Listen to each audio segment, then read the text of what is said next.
Exceptional Educator's Playbook. I'm Doug Smith, the Behavior Consultant at Kentucky Valley Educational Cooperative. Assisting me today is Ms. Cheryl Mathis, our Low Incidence Consultant. We'll be monitoring the chat box, so if you're highly encouraged to drop any comments or questions there. The purpose of this podcast is to offer professional learning opportunities to meet the needs of our teachers while giving teachers a platform to share their expertise. Every month, we will highlight a different topic every educator needs to know. Each week, the topic will be broken down into content-specific categories. Week 1 will explain what it looked like in literacy. Week 2 will show how it works in math. Week 3 allows you to look at the topic through social, emotional, behavioral lens. And Week 4 offers modifications and models for the low incidence community. You'll have the opportunity to share your successes, ideals, and questions so we can learn from each other. Today, we will be discussing explicit instruction in behavior and for the low incidence community. We're excited to have Ms. Jessica Treadway and Ms. Carolyn Brewer, special education teachers at Desi Scott in Wolfe County, Kentucky. They're going to share with us today how they provide explicit instruction to ensure success for their students. Please drop any questions or comments in the chat box at any time. Hey, welcome ladies. How are you all today? Good, how are you? We are doing really good, getting ready for Christmas and trying to clean some stuff up for the semester. So it's so good to have you. So I'll let you guys introduce yourselves and tell a little bit about the school that you're from, the grades that you teach, and maybe the subjects, and a little bit about some of your students, the population that you teach. Carolyn, would you like to go first? Or Jessica, either one. Okay.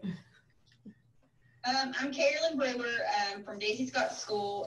The ages are usually from 6th grade through age 21. Usually, at least for the last 7.5, almost 8 years, I've taught math, social studies, and life skills and social skills.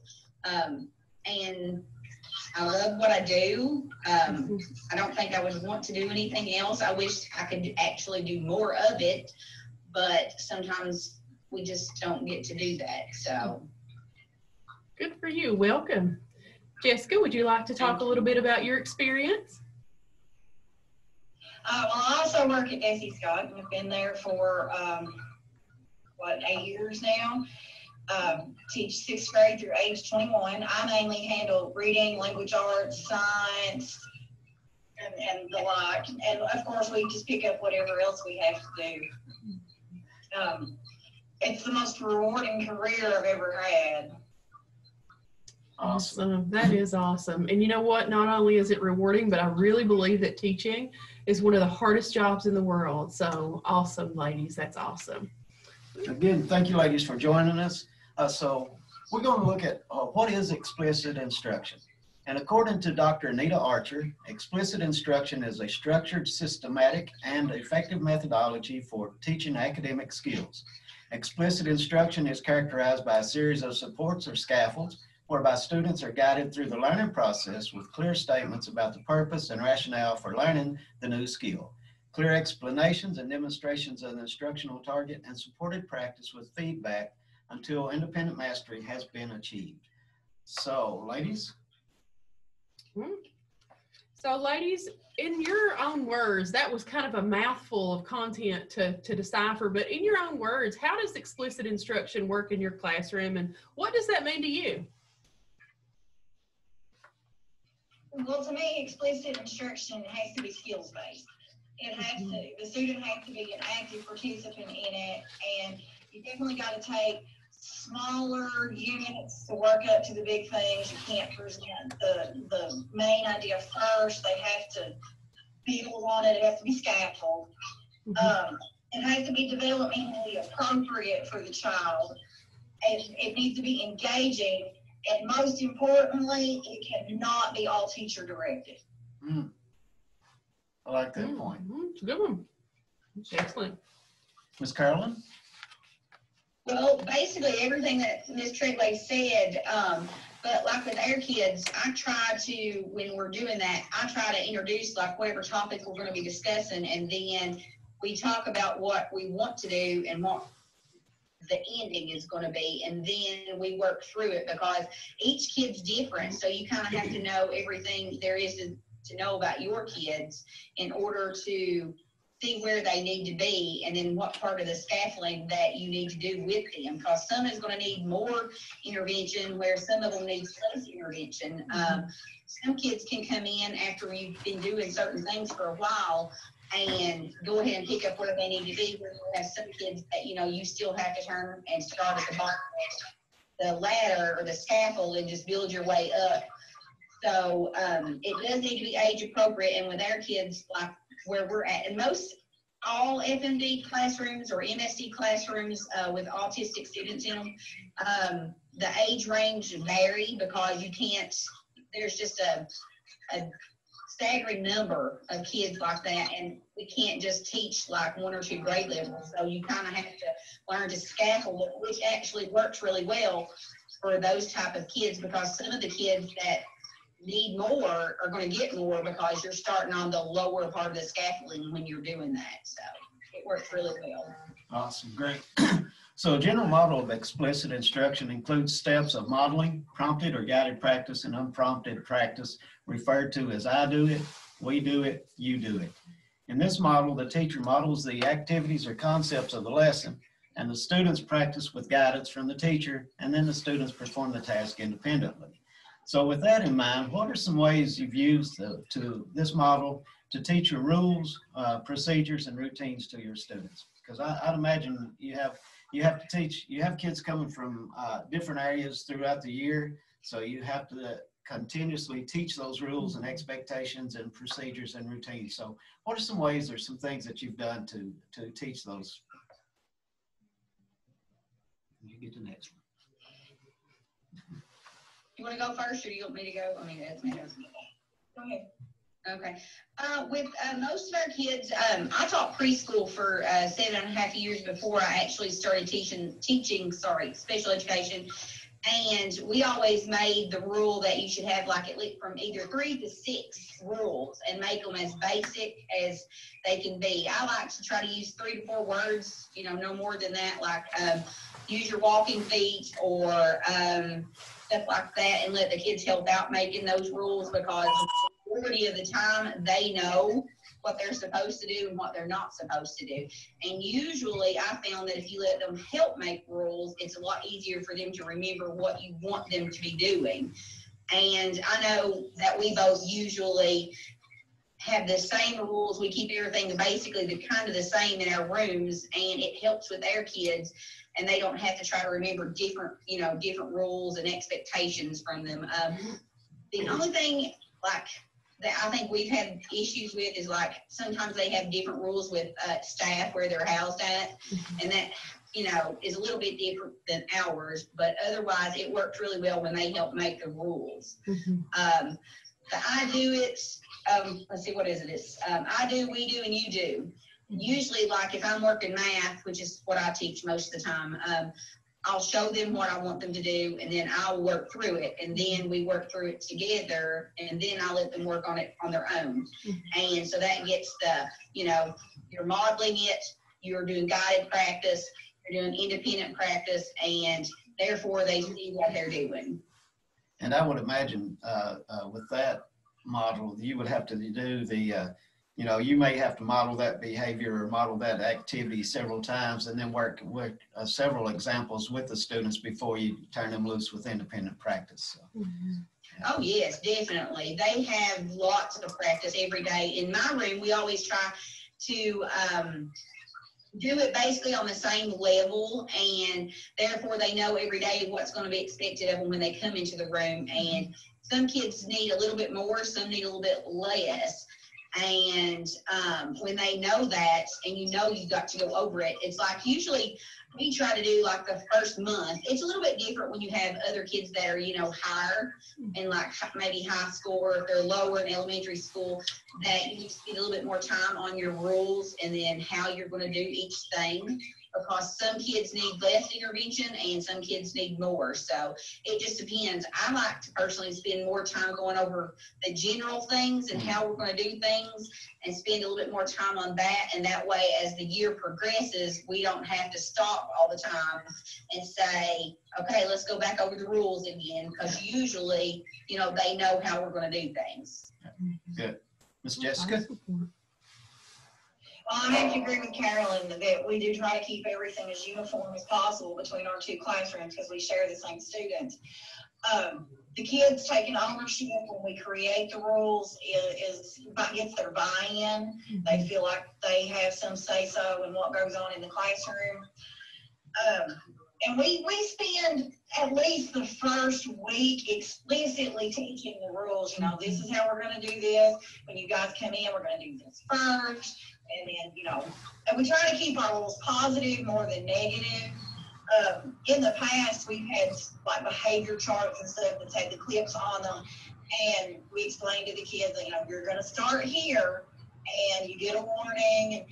But the kids had to take ownership of that, and they would go and move their clip. We didn't do it for them, and it made them understand that, okay, I'm not supposed to be doing this.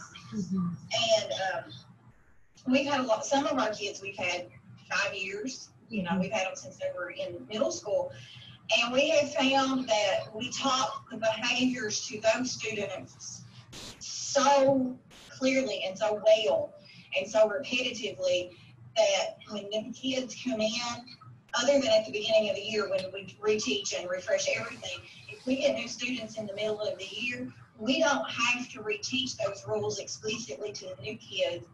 Our kids model it for those kids, and if they act up, the ones that's been there for a while, we'll correct them and almost go in and teach them the correct behavior for us.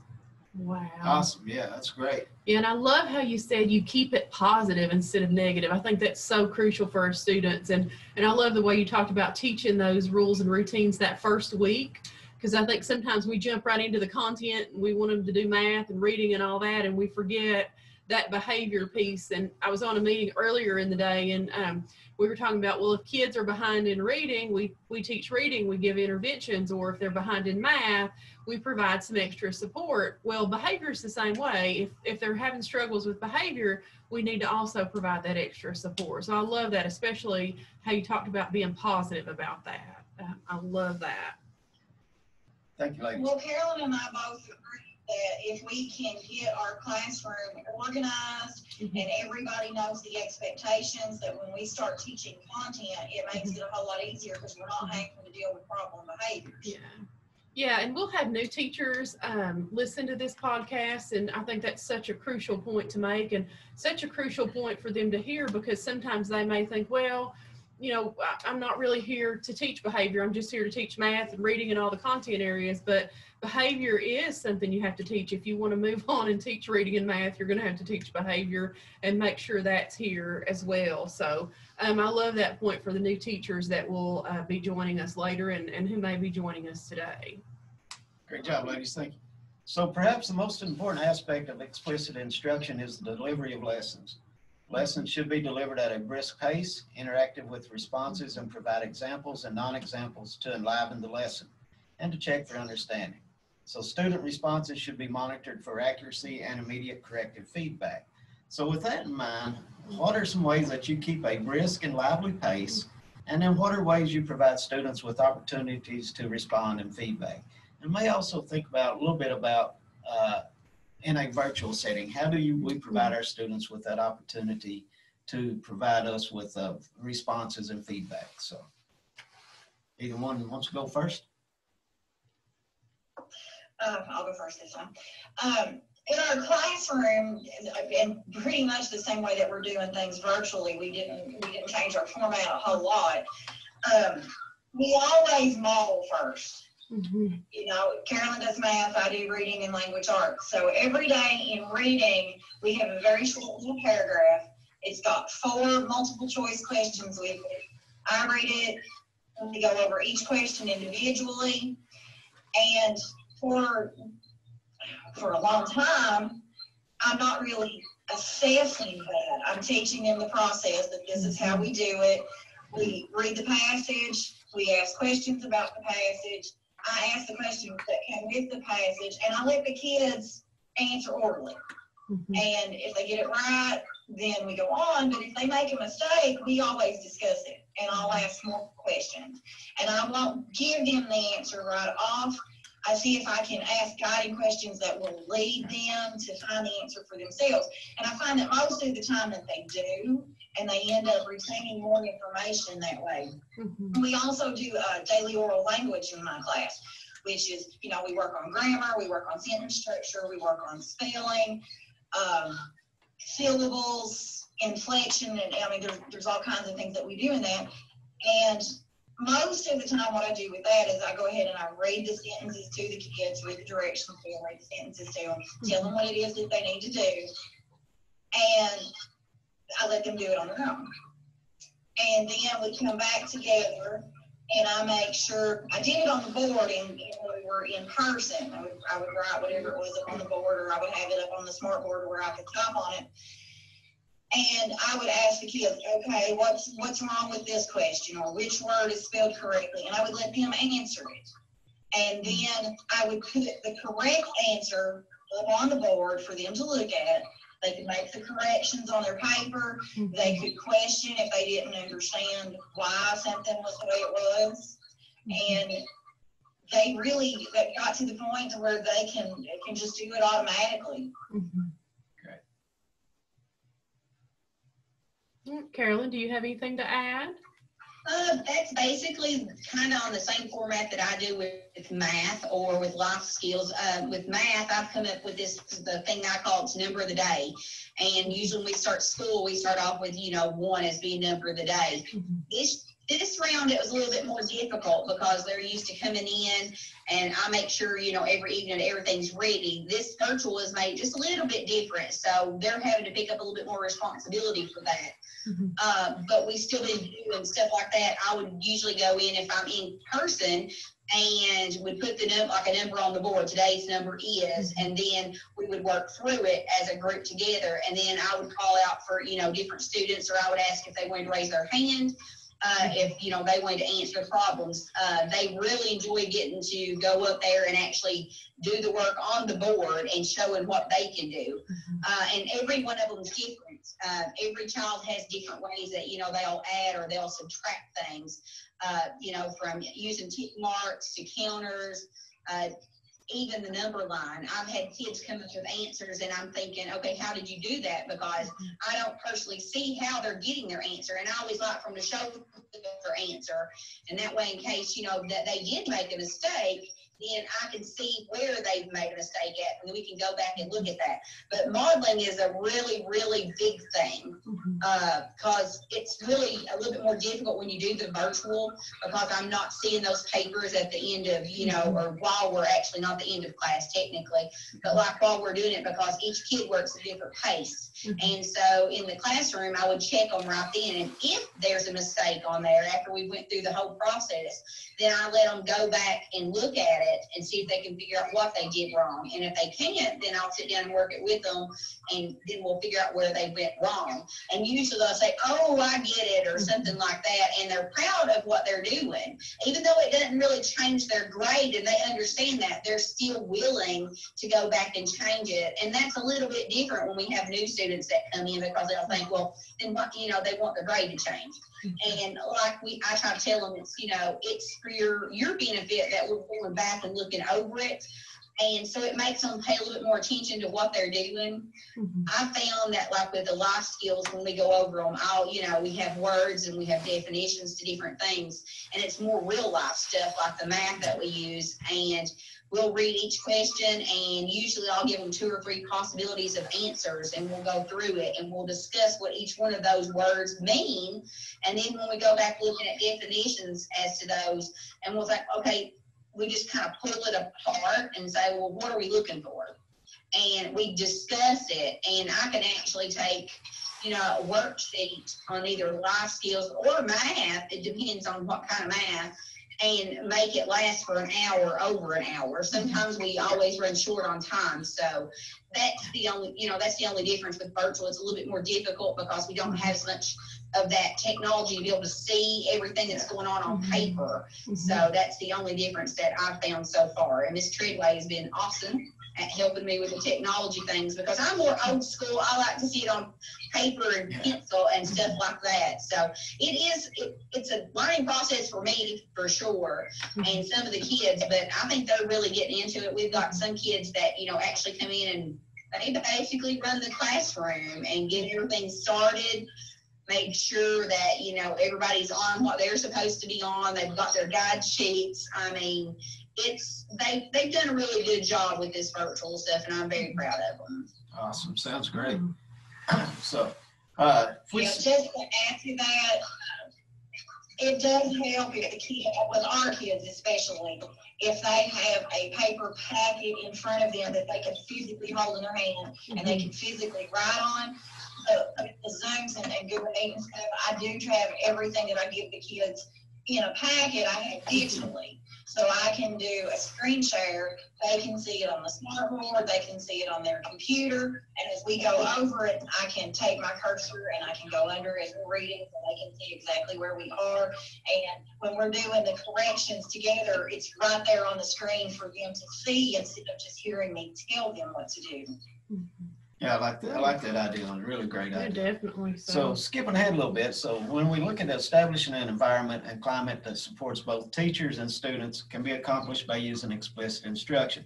Of course, what we're talking about the physical organization of your classrooms. We're talking about classroom rules and expectations, and I think Ms. Carolyn's hit on that a little bit already. 3 to 6 rules or expectations that you teach and model and develop with your students, things like that. And then we're also talking about looking at routines and procedures. So, and where routines and procedures are in place, the appropriate behavior is much more likely to occur and the class is more likely to run smoothly. So with those routines and procedures, what we're talking about are some of the things, as example, one that I guess teachers have to look at now are how are our kids logging on? What is that process? What is that routine for getting on and for instruction and Zoom meetings and things like that, whatever platform you're using?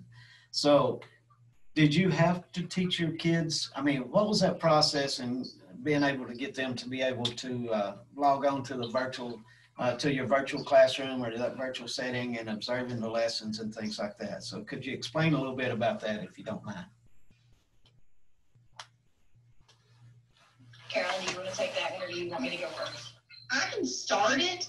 Ms. Treadway was really good when we first got all that together. She put the links on the Chromebooks and our iPads that they were able to access when they came into the classroom. And we tried to, I guess it was a couple days prior to the kids actually going into and using the Chromebooks and the iPads without us in the classroom. We kind of had like a little training with staff kind of to have to get them oriented with how to do all that stuff. And then the kids would go and they could open up the Chromebooks or the tablets and click on the links to go to like our Bitmoji classroom is one of the big things that we set up. And we have a lot of stuff that they go to, which is like where they access the Zoom meetings every morning. And they're able to go there, and then we usually walk through that with that. And that, I think that helped a little bit, because even some of our staff that are with our kids had a little bit of difficulty with this too. And having, to be honest, having Facebook Messenger and having all of our staff on there, we're able to communicate just in case things doesn't work, which makes it a really wonderful thing. And I love it that you mentioned that Bitmoji classroom. How are the students responding to that? Do they enjoy that? Our students really, go ahead. Our students really like the Bitmoji classroom. We have it in a couple of different locations. They can access it. We have a teacher page through the Wolf County Board of Education's website. They can access it through there. And they used that for a while we were working on getting the Google Classroom set up, because it was something we weren't familiar with. And now it's also in our Google Classroom, and they can go to it. It's just part of the materials. But if they go to the Bitmoji Classroom, it's got the link for our Zoom meeting every day. For social skills, life skills kind of thing. The kids watch CNN 10 every morning. The very first thing, as soon as they come to class, that's their, I've lost the word that I'm looking for. I don't want to call it a social skill. It's more of their just daily living type stuff so that they know what's going on in the rest of the world. Carolyn and I are in a little different situation because we're in a residential treatment facility, and our kids, are there with staff and they're not at home with parents, which makes our lives a little easier because we only have certain people that we have to train, and everybody's in a centralized location. But the Bitmoji classroom has been a lifesaver because we can just put pictures that our kids can understand. It doesn't necessarily have to have words on it. They know what Zoom looks like. They know what the Dreamscape logo looks like. They know what their Prodigy logo looks like. We use a Storytime online, and it's got a logo. And so they know just by the pictures. And they can click on that, and it takes them where they need to go, and it keeps everything really organized for them. Awesome. That's awesome. All right, Doug, I'll turn it back over to you. Oh, all right, good. So we're going to wrap up here in a couple minutes. Thank you, ladies, for being with us so far. So just as a, I guess, closing or wrapping up or whatever. So, what are some successes you've experienced using explicit instruction? Maybe share some tips or some ideas for new and seasoned educators. And then just give us some, maybe just like I said, a success story, something that went really well and that you were really surprised at how well it went. So either one of you go first. It doesn't matter. As far as success stories, we have, as I said a while ago, we have one kid. He can come in. He actually comes in, turns on everything. He goes directly where he needs to go to, gets everybody started. I guess it was a week, maybe 2 weeks ago, we were having some difficulties, and I hadn't got to chat with him before that, and we had already been doing the packets, like Ms. Treadway said, we always provide the paper, packets along with everything. And he was actually the only one that actually came in that morning, logged on to everything like he was supposed to do, and did only, had page 1 ready to go, because we work through one page, at an hour there when we are in the classroom together. He was the only one that actually came in and followed the rules. When I started talking to everybody else is like, well, we're already finished. And I'm like, okay, well, let's talk about the rules again, because we've been working on that. So he's been a really big success story. I would probably hire him if I probably could. Awesome. He made an awesome staff, or junior staff as we like to call him, because in the beginning, this student, we used to call him the junior staffer, because he would always know what's going on with everybody. Right. And who was there. We call him the night watchman. He can tell us who comes and who goes. And we always, did that because it was kind of a little bit aggravating. I'll just be flat honest. Every morning he'd come in tattling on everybody. But it actually turned out to be a really good thing for him, because when he's come in and done all that, and we give him jobs and he has an expectation to do every day, it's really made him a really great student in class. And I think that, it's going to help him in the future with that part. Yeah, that's a life skill in itself right there. Yeah. Awesome job. Yes. Awesome story. And that goes back to the explicit instruction. We taught them step by step how to do this when we were logging on the computers and stuff before the virus hit, and when we were in the classroom with them. They knew the procedures, exactly what they're supposed to do. And for the new kids, these students that we've had forever can model that for us while we're not there. And I have to say, the biggest thing about it is keeping a routine. If our kids know exactly.